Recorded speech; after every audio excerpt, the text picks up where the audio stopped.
Tom Hazard here from Feed Your Brand, Politize, and got I think, a very interesting topic for podcasters out there, as well as some of those podcast networks out there. But I'm gonna get right to recording our episode here in a moment. And just sort of FYI, Tracy's jury duty service might end a little earlier than expected, and she might be joining us next week. So cross your fingers. Send the positive energy our way because, boy, she has had enough of this.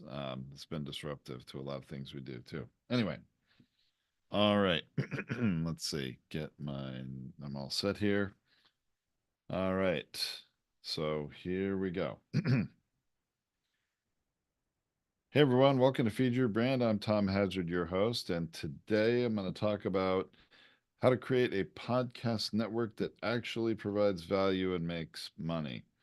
And this episode is really going to be valuable for you podcasters that are either already in a network or are considering joining one. Maybe you're being courted by one.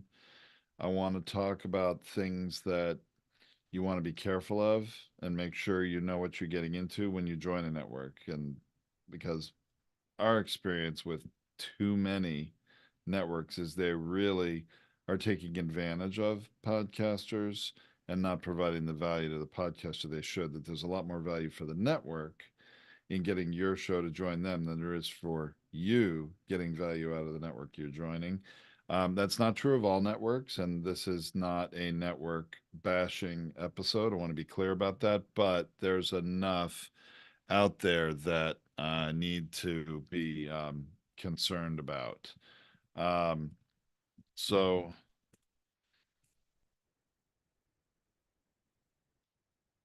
let's see. Sorry, a little pause there. Had to had a squirrel moment, so have to edit that out of the episode editor. So, all right, here we go. Um, you know what I'm gonna do? I'm gonna restart that episode just because I got distracted. We have one of our members trying to get in to the session who's on the road this week, and I got totally derailed. So I need to get my headspace back and start again. Here's a lesson for you podcasters out there. Live podcasting, you got to watch out for those squirrel moments. And so I'm going to start again with the episode. All right, here we go. Hey everyone, welcome to Feed Your Brand. I'm Tom Hazard, your host, and today we're going to talk about how to create a podcast network that actually provides value and makes money. And when I'm talking about value, of course, at Podetize, we're here for the podcasters first. And you, as podcasters, what we want to make sure you're well aware of if you're considering joining a podcast network, you're being courted by one, pitched to join one, that you really know what you're getting into. So we see a lot of podcast networks that unfortunately take advantage of podcasters, and there's a lot more benefits for the network getting you to join them than there are benefits for you, the podcaster, by joining the network. Now, there are certainly some very good and appropriate podcast networks out there. I'm not trying to bash all podcast networks. It's just that we've seen a lot that are not acting in the podcaster's best interest. So, this episode will be a little bit of a cautionary tale of what to watch out for. But for those of you podcast network owners or organizers out there, this is going to be valuable for you too, because you can really understand more about what is going to motivate a podcaster to join the network, what is going to keep them in the network long term. You need to be providing value. So let's talk about that. To me, and in our experience here at Podetize, a podcast network really has three different parties involved, and a good podcast network needs to be providing value to all three. It needs to be a win-win-win. So if we were to create a diagram of three circles and they cross in the very middle, all three of them, there is a space there where the network can be providing value to the listeners out there. Ultimately, we need listeners, right? We're trying to reach more of them, and that will, what value are you providing to the listeners? And then as a network, you need to be providing value to the podcaster. What's in it for them? Why should they join your network? And then obviously, in order for it to work and be sustainable, the network has to get value out of it too. So you've got to find the space where all three are benefiting. So I'm going to start with a few, I guess, examples of things that are out of alignment with a win-win-win scenario that I just described. Okay. One of those is, are you, the podcaster, required to pay the network in order to be a part of the network? That should be a big red flag.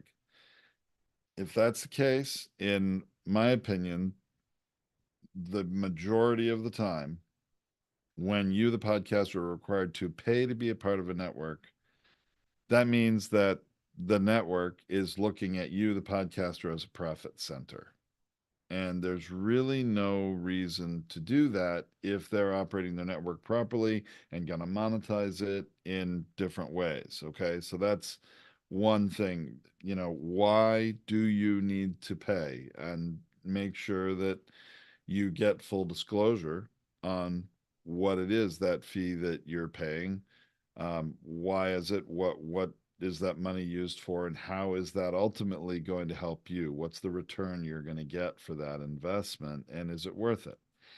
I'm not going to get into the nitty gritty of what some networks charge money for and what some of those expenses might be. But in any case, um, that's a red flag. All right.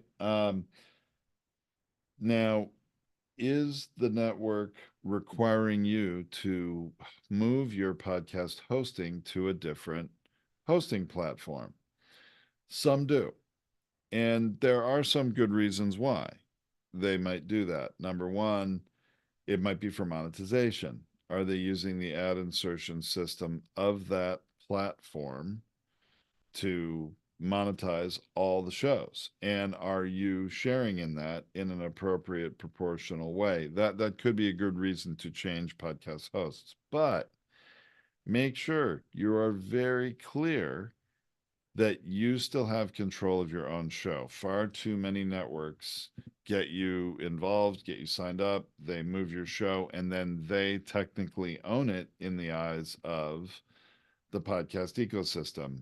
They have your listing with Apple and Spotify and all the other apps. And the worst part is they actually control your show, and you're not even able to log in to see your own analytics for your show, your download analytics. And so that is another big red flag. I mean, certainly a network would need access to your show in order to perhaps put ads within it, as long as you've agreed to that. But if they say, well, it's in our account and I can't give you access to that because there's all these other shows in the account too, and I can't let you see other people's shows, another big red flag. A proper podcast host and a proper network can have a way for you to have login access to see your own show, and they can access your show among all the others that they have. So again, a something to be concerned about if there's not full disclosure. I mean, I've seen too many podcast networks or people have been on them, and podcasters have no idea how many downloads they're getting, how big their audience is. Is it growing? Is it shrinking? Is it flat? Because they don't have control of their own show at the podcast host level. Okay. So that's another thing. Also, is the network going to take credit for your show from a branding perspective? Very often you will find the network will put their own network name as the author name of the podcast, because remember, they have access and control over your show. If this is, Feed Your Brand joining a network and Tom and Tracy Hazard are the hosts of it, our names are in the author field. But we see all the time these networks remove the hosts of the show, their names from the author field, and put in the network name as the author. There are also other features of some of the apps, in particular Apple, where the, a larger owner, a company or a network can actually be designated as the network, and your show is a part of that. So anyway, those are things just to be aware of.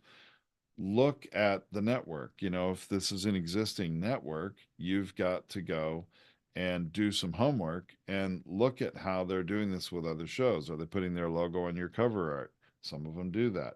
Are they putting the network name as the author name? That's not always in your best interest. I think there might be a scenario where that would be okay, but generally not recommended and not a good idea.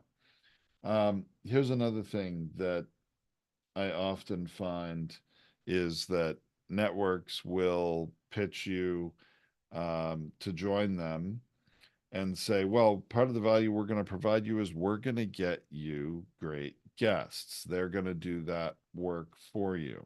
I hear that a lot.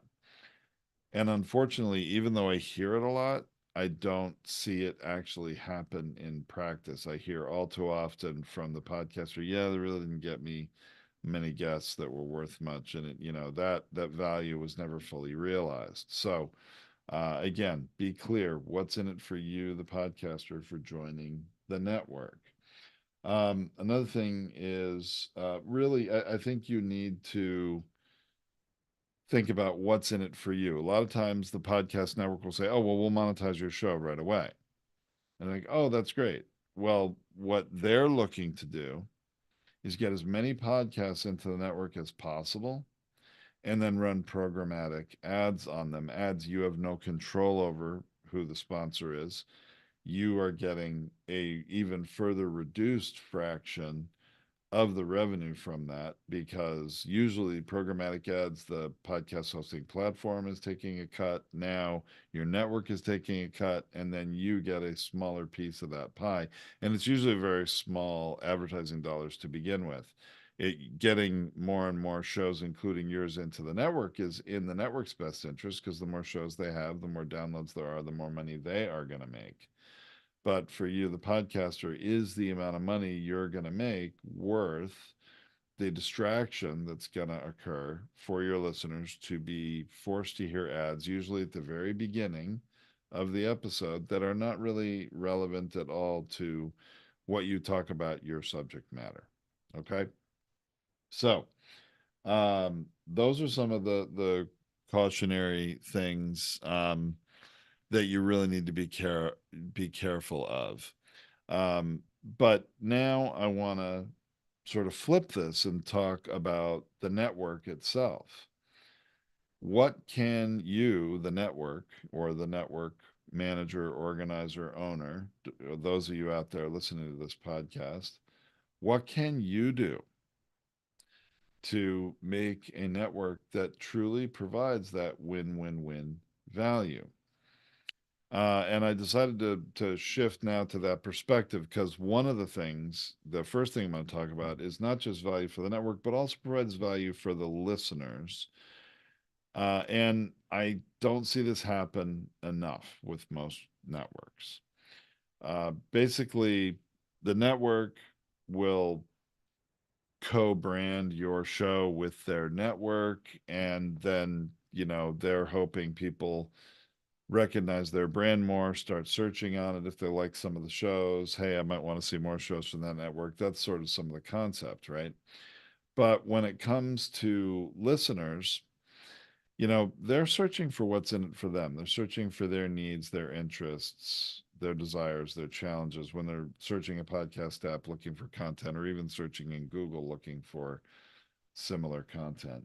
And when you have a network that is really out to promote itself more than the podcaster, the listener could be subscribed to one of their shows, and it takes a lot of work for the podcaster to go and try to find other shows on that network. Now, there may be links in the description of the episode. There may be that episode webpage link that may take people to the network page. This is another thing you need to be aware of if they're going to do that, because many of you podcasters have your own website. And you've heard Tracy and I talk about this for years, that we highly recommend every podcast have their own website, and that's great. When you get into a network, are they going to replace all those episode webpage links with pages that go to the network page? That's probably what they want to do. Is that in your best interest? Probably not. So that's something you need to make sure you understand going in. Is that a requirement or is it an option? Can you still have those links go back to your webpage? So sorry for that momentary, tangent. But coming back to listeners, a network that really is providing value to listeners, trying to attract more of them, will not only have your show with its own listing that people can subscribe to separately, it will also put out a network feed, a whole actual show listeners can subscribe to that contain every episode that publishes of every show in the network. And there could be two, three, four, five episodes publishing every day, depending on how many are in the network. An ideal kind of network would be, has a small number of shows, and there's maybe two or three episodes of different shows publishing every day of the week. And the advantage for the listener is they can subscribe to one network, one show feed, and get your show and get others as well. One of the best examples of this I've seen is a network of podcasts that are about veterans and for veterans, people who have served in our military or armed forces here in the United States. And, a small network of five shows, each one publishes a different day of the week. The listener gets a different show pushed to an episode, rather, pushed to them every day on their device. And maybe they listen to all of them, or maybe they listen to two or three of the five, but they're aware of all of them. And that awareness, that makes it easy for listeners to listen to multiple shows in the network. And it expands the listening audience of your show beyond what you get yourself. So that I see as a real win-win for everyone. The listener gets an advantage, the network gets an advantage, gets additional downloads they can monetize through that group feed, but you still have your own independent feed, your independent show with its own listeners and its own subscribers, right? So that's I think a potentially good thing that serves everyone. And the difference of monetization that is really going to provide value to the network and the podcast. And there's nothing wrong with monetizing and having ads in your show and in the other shows on the network. Podcast listeners, by a very large percentage, over 65%, the last data that I have seen, is that podcast listeners don't mind hearing ads when the ads are relevant to what the content is that they're listening to. So when it's in alignment, they'll listen to the ads. They don't mind it. And in fact, when the ads are in alignment with what the content is they're listening for, the value that they're to get by listening to the podcast, they will convert at a very large percentage of the listeners will convert and click on a call to action, especially when the host of the show is inviting them to do so, is endorsing whatever the, ad is about. So, rather than programmatic ads, there's a lot more to be achieved being a part of a network with ads that are within each of the shows, cross promoting different shows within the network, but also monetization that is really at a higher dollar value per impression, or maybe it's more affiliate based on people that click through, it's based on conversion, but advertisers will pay more when it's not just a basic national brand running an ad at the beginning of an episode. You actually have an ad that maybe is read by the host and it's within the episode, and each podcast in the network has to do that every month, or they have other ways of, running ads within the episodes, not distracting people in the very beginning of the episode, but running them more in the middle and actually into the last 25% of an episode. We are seeing all kinds of data and experiencing it that ads that run in the latter part of an episode actually get listened to more genuinely. Like, people are, they've listened through your whole episode, they're engaged, they're liking the content, and when you have an ad there, they're actually going to listen to it. Whereas when it's in the very beginning, they're not really paying attention. All right, this isn't the show yet, I got to wait for these ads, then I'm going to get to the good content. We're finding conversion to ads in post roll spots, which to us at Podtize means anywhere in about the last 25 or 20 to 25% of the episode are getting a lot higher conversion. A wise network that's monetizing with different kinds of sponsors, that's not just easier for them with programmatic ads, but is doing it in an intentional way, getting sponsors uniquely for that network. Like, take the veterans network I was talking about. There's lots of companies like, let's say, USAA Insurance, that is actually any insurance company whose ideal customer profile are either people in the military or their families. And so, there's very targeted advertising that the network can charge more for, the podcasters can make more for, than just normal programmatic advertising. So my point in this is the network doing that kind of engagement of getting sponsors for the entire network?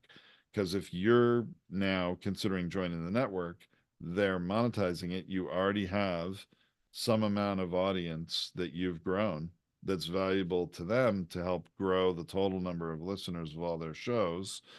Then that's their value. They continue to get more listens for the network, and they're going to help monetize it. That's value for you, and monetize it to a higher dollar amount per play than the typical programmatic ad. So these are kind of the questions you want to ask. But if you are a network organizer, a network manager, a network owner, if you're not already doing this and providing that kind of value to the podcaster, why should they join your network? You know, and again, when it comes back to what I talked about earlier, if a network is requiring you, the podcaster, to pay to join the network, you really want to ask, well, why is that? What am I getting for that money? Because there's actually a lot of value my podcast is bringing to your network, and you're going to make more money out through monetization. Why should I have to pay? Now, I suppose there is reality of, if it's a brand new show and it doesn't have an audience yet, and the audience is going to grow faster because you're part of a network that has a lot of other established shows, that could be value for you. And maybe you do have to pay something to get set up and into that program. But is there a sunset to that payment once it's monetized and the network's making more money on your show? You shouldn't have to pay anymore. So these are some of the kinds of things, including, the website presence is really important. But ask the network, hey, let's just be honest with each other. And for you, the network organizer, you should be honest with the podcaster. Here's the value we're providing you. Here's the good reasons why you should join our network. We're going to monetize the show, or you're not going to have to pay for hosting anymore, or we're not only going to monetize the audio show, but we're also going to organize the videos of everybody involved. And there's a shared YouTube channel that's going to make money, and that's being shared amongst all the people. There are many potential advantages, and maybe they're going to actually putting dollars into marketing the network outside of the podcast ecosystem to get everybody more listeners. Okay, there's value there too, but what is the value? Got to know what you're getting into from the start. Make sure it is that win-win-win between the listeners, the podcaster, you, or the network organizer.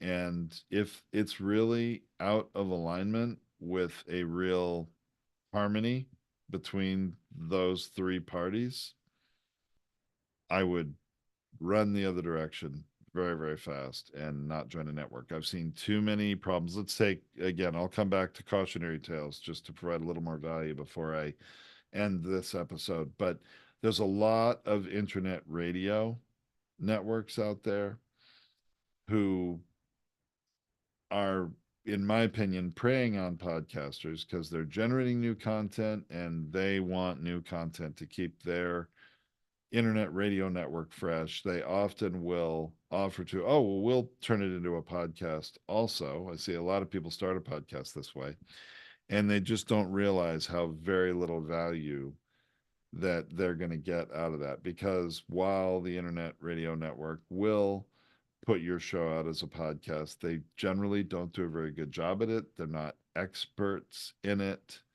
And it's not, you're not going to grow your podcast effectively because you're not in control of it. And it's not really their primary interest. Their primary interest is to provide more content that people are going to go to their website, their internet radio site, and that's what they want people to do, consume your content there. But in the real world of podcasting, that's not how podcasters listen, not how most of them do. Most podcasters want to listen on their mobile device, their mobile phone, their mobile watch, or, obviously through those when they're driving or at the gym. We're seeing a lot of listenership these days on smartwatches. It's been an increasing trend the last couple of years. So how, these, I think they're really kind of old school, even though the world of radio, internet radio, is decidedly more modern than old school terrestrial radio, but they're really different animals. And you definitely need to know what you're getting into, especially in those radio contracts. Some of them you don't own your show. And again, I have more people like have no idea how many listeners they have. The radio network will always say, oh, well, we have millions of listeners. Well, they probably have millions of people that have listened at one time or another.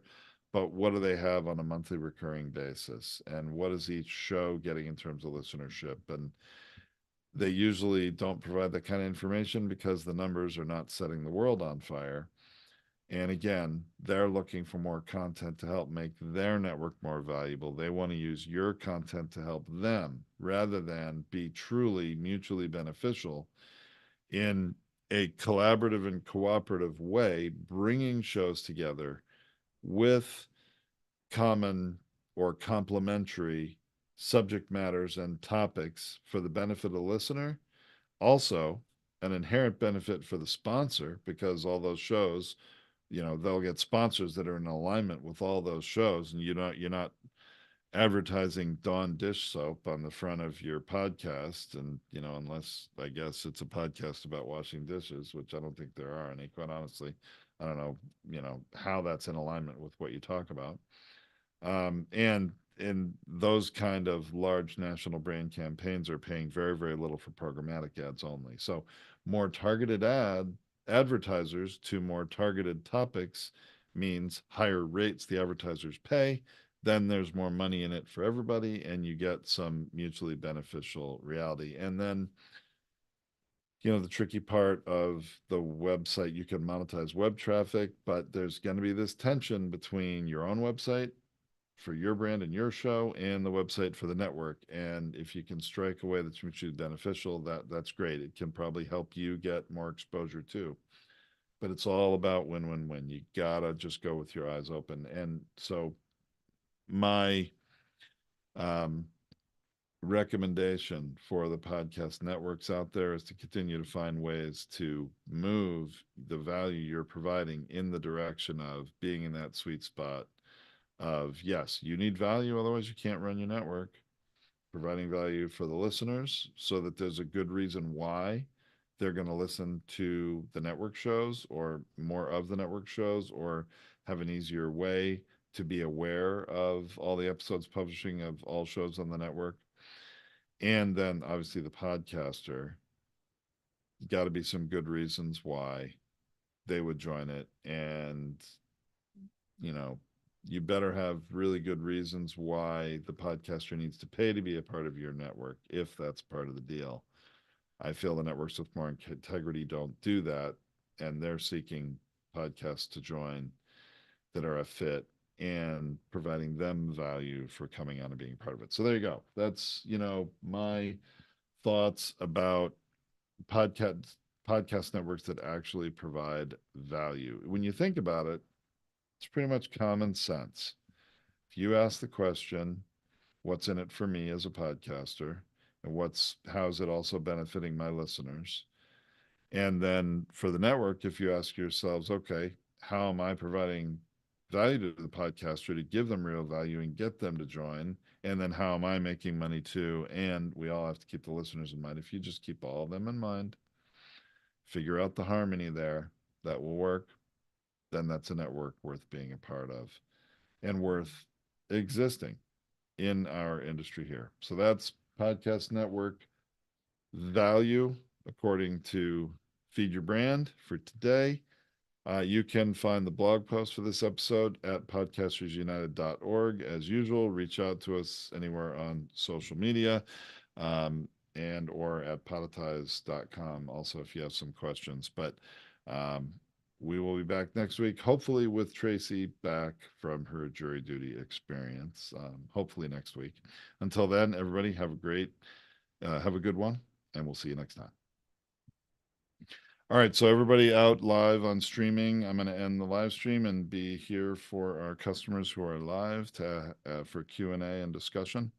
And you can be a part of that too when you're a Podetize customer. Come check us out. All right.